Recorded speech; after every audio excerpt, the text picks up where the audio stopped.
Bismillahirrahmanirrahim. Assalamualaikum warahmatullahi wabarakatuh.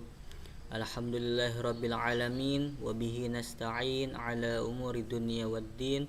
Wassalatu wassalamu ala rasulillahi ajma'in. Amma ba'du.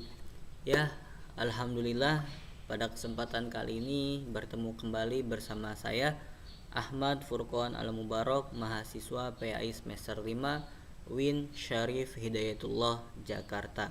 Baik, pada kesempatan kali ini kita akan mengulas kembali yaitu terkait analisis metode tafsir maudhu'i atas proposal skripsi daripada mahasiswa Win Syarif Hidayatullah Jakarta juga. Jadi sebagaimana yang telah kita pelajari sebelumnya, bahwasanya metode maudhu'i itu kalau dalam negara Indonesia atau bangsa Indonesia lebih dikenal dengan tafsir tematik seperti itu. Jadi kita akan melihat proposal skripsi daripada salah satu mahasiswa yang bernama Mi'roji yang menulis proposal skripsi terkait prinsip-prinsip pendidikan menurut Al-Quran, sebuah kajian tafsir tematik. Baik, langsung saja. Menurut Mi'roji ini, penelitian yang dilakukan oleh Mi'roji ini untuk mengetahui prinsip-prinsip pendidikan yang terdapat dalam Al-Quran dengan menggunakan pendekatan metode tafsir maudhu'i yang dijelaskan secara deskriptif, analitis, dan didukung oleh data-data baik yang bersifat primer maupun sekunder. Nah, setelah mengadakan penelitian ini, Mi'roji menemukan prinsip-prinsip yang ditawarkan Al-Quran dalam pendidikan, yaitu tauhid. Rasulullah Shallallahu Alaihi Wasallam telah menjelaskan bahwa setiap anak yang lahir di atas fitrah akidah tauhid, kullu mauludin ala fitrah, dan condong terfitrah mengenal penciptanya, alastu birabbikum, yang mengadakan sesuatu dari tidak ada menjadi wujud atau ada, tidak menyekutukannya dan tidak menyembah kepada selain Allah Subhanahu wa taala. Maka pendidikan harus mampu menanamkan nilai-nilai tauhid pada peserta didiknya. Tauhid sebagai prinsip pendidikan berimplikasi pada 1. Tauhid membentuk kepribadian utuh. 2. Tauhid membentuk kepribadian terbuka. 3. Tauhid membentuk kepribadian berani. 4. Tauhid membentuk kepribadian bebas. Dan 5. Tauhid membentuk kepribadian optimis. Nah, sebelum daripada kesimpulan tersebut, penulis yaitu Mi'roji ini melihat bahwasanya pendidikan di Indonesia memiliki banyak masalah yang sangat penting dalam pendidikan berfungsi sebagai pembangunan manusia seutuhnya, karena kemampuan, kecerdasan, dan kepribadian suatu bangsa yang akan datang banyak ditentukan oleh pendidikan yang ada sekarang ini. Lebih lanjut, Mi'roji ini mengutip pendapat daripada Azumardi Azra. Beliau mengatakan bahwa kini sudah tiba saatnya umat Islam melakukan penataan kembali terhadap usaha-usaha pendidikan yang dilakukannya sejalan dengan tuntunan era global dengan berbasiskan pada Al-Quran. Rumusan konsep pendidikan yang berdasarkan perspektif Al-Quran sudah waktunya untuk disusun. Tugas dan tanggung jawab pendidik dalam melahirkan manusia yang cerdas, berakhlakul mulia, unggul dalam ilmu, cakap dalam keterampilan, dan ramah dalam pergaulan sudah waktunya untuk dilakukan. Karena manusia-manusia yang demikian itulah yang diperlukan di era global saat ini, dan manusia itu pula yang dikehendaki oleh Al-Quran.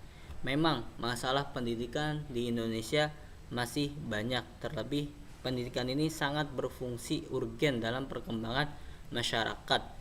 Seperti masalah-masalah yang ada belum adanya pemerataan daripada teknologi di setiap sekolah gitu kan. Kita udah masuk ke dalam iptek yang benar-benar cepat perkembangan ilmu pengetahuan dan teknologi, namun belum merata di semua daerah. Lalu ada juga dikotomi antara ilmu agama dan juga ilmu umum. Masih ada yang berpendapat bahwasanya ilmu umum tidak penting, ilmu agama tidak penting, padahal Islam tidak menganjurkan hal demikian. Oleh karena itu, Islam menganjurkan umat muslim untuk hidup berkeseimbangan sesuai dengan firman-Nya, yang berbunyi a'udzubillahi minasyaitonirrajim, bismillahirrahmanirrahim, wabtagi fima ataqallahu ad-daral akhirah wa la tansa nasibaka minad dunya wa ahsin kama ahsanallahu ilaik wa la tabghil fasada fil ardi innallaha la yuhibbul mufsidin, yang artinya dan carilah pada apa yang telah dianugerahkan Allah kepadamu atau kebahagiaan negeri akhirat, dan janganlah kamu melupakan bahagiamu dari kenikmatan duniawi, dan berbuat baiklah kepada orang lain sebagaimana Allah telah berbuat baik kepadamu, dan janganlah kamu berbuat kerusakan di muka bumi, sesungguhnya Allah tidak menyukai orang-orang yang berbuat kerusakan. Quran Surah Al-Qasas ayat 77. Nah, dari berbagai penjelasan di atas masalah-masalah yang ada, maka Mi'raji ini mengambil judul, perspektif atau prinsip-prinsip dalam Al-Quran yang terkait dengan pendidikan. Prinsip-prinsip pendidikan menurut Al-Quran, sebuah kajian tafsir tematik. Dari masalah-masalah itulah Mi'raji mengangkat skripsi atau proposal skripsi ini. Lalu selanjutnya adalah metode yang dilakukan oleh Mi'raji ini, yaitu Mi'raji menggunakan metode penelitian bersifat library research atau kepustakaan, yaitu mengkaji literatur yang ada seperti biasanya. Adapun sumber data yang digunakan yaitu ada Al-Quran hadis, Al-Quran dan juga hadis, dan juga karya-karya yang ditulis oleh para pakar pendidikan. Jadi sumber datanya jelas Al-Quran dan juga hadis, dan sumber data sekunder atau penunjangnya adalah pendapat-pendapat para pakar pendidikan atau praktisi pendidikan yang ada buku-bukunya. Selanjutnya teknik analisis datanya, yaitu dianalisis sesuai dengan metode tafsir maudhu'i. Jadi dikumpulkan semua pandangan yang ada, semua literatur yang ada, lalu dikumpulkan sesuai dengan penulisan metode maudhu'i.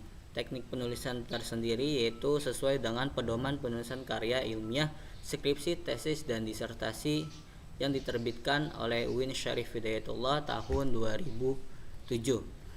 Selanjutnya adalah kelebihan dan kekurangan daripada proposal skripsi karya Mi'raji ini. Yang pertama, kelebihannya adalah pembahasan dalam latar belakang skripsi ini relevan dengan masalah pendidikan yang hari ini masih terjadi. Jadi kan dijelasin dulu tadi latar belakang masalahnya, yaitu dikotomi ilmu pengetahuan, memisahkan antara ilmu agama dan ilmu umum, antara wahyu dan akal yang seharusnya tidak dipisahkan. Kedua, jenis penelitian yang sudah sesuai, yaitu kepustakaan atau library research. Teknik analisis data sudah sesuai, yaitu metode tafsir maudhu'i. Yang ketiga, daftar pustaka yang bervariasi dan sesuai dengan topik yang dibahas dalam skripsi ini. Karena tadi kan banyak memuat daripada pandangan-pandangan para praktisi pendidikan. Selanjutnya adalah kelemahan dari proposal skripsi ini adalah latar belakang yang masih memiliki kekurangan yang terletak pada kurangnya fakta atau data yang dilampirkan oleh penulis terkait bagaimana pendidikan itu bisa mengatasi masalah kemiskinan. Jadi tadi kan dijelasin latar belakangnya menarik, banyak, namun di situ masih kurang data daripada yang sesuai dengan yang di lapangan. Jadi datanya kurang ditonjolkan oleh Mi'raji ini. Yang kedua, penulis tidak mencantumkan metode pembahasan dalam skripsinya. Jika yang diambil adalah metode maudhu'i, maka langkah baiknya jika penulis mencantumkan langkah-langkah itu supaya pembaca bisa melihat gambaran bagaimana penulis menganalisis dan mencapai satu kesimpulan tentang pembahasannya. Baik, itu terkait analisis proposal skripsi prinsip-prinsip pendidikan dalam Al-Quran karya Mi'raji ini, sebuah kajian tafsir tematik. Syukron, akhirul kalam. Wassalamualaikum warahmatullahi wabarakatuh.